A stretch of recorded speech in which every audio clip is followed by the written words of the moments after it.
খুব ঠান্ডা মাথায় কথাটা শুনবেন। আমার মা বোন যদি আমার কথা শুনে থাকেন একটু মনোযোগ দিবেন। একজন মানুষ সকালবেলা চাকরিতে গেছে। এই যে বাবা, আব্বু কথা বলেন না। একজন মানুষ সকালবেলা চাকরিতে গেছে, কোন একটা কারণে বসের সাথে দুই কথা হইছে। সবার সামনে বস তাকে বকা দিছে। বকা শুনে সবার সামনে লজ্জিত হয়ে মেজাজ, কিন্তু বসকে তো আর বকা দিতে পারে না, চাকরি চলে যাবে।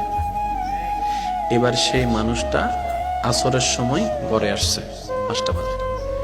আসার পরে সামনে রুমে বসছে। মেজাজ কি বলেন না, মেজাজ কি? ঘরের বউ কি জানে এটা? ওখানে কি হয়েছে এটা তো বউ জানে না। এবার যখন বউকে বলছে একটু পানি দাও, পানি আনছে ঠিকই, এখন ওই যে মেজাজ গরম, কেমনে মেজাজটাকে ঠান্ডা করবে, রক কেমনে দেখাবে, বসকে তো দেখাইতে পারে নাই। এবার শুরু করছে, হে পানি আনতে এতক্ষণ লাগে। বউ বলে যে পানি আনতে 5 সেকেন্ড তো হয় না, এখন বলছেন মাত্র। এবার যখন বউ বলছে মাত্র আনতেছি, আমি আনতেছি, এই তোরে তালাক দিয়ে দিব, এমন দিয়ে দিব। বউ কই কি রে?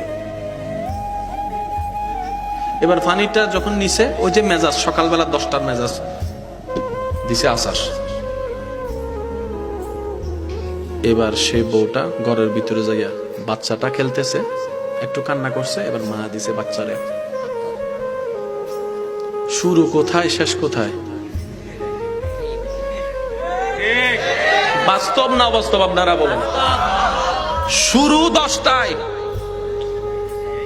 শেষ পর্যন্ত ওই রাগটা উঠছে বাচ্চার উপরে। বাচ্চা হদায় গ্যাং গইলাম,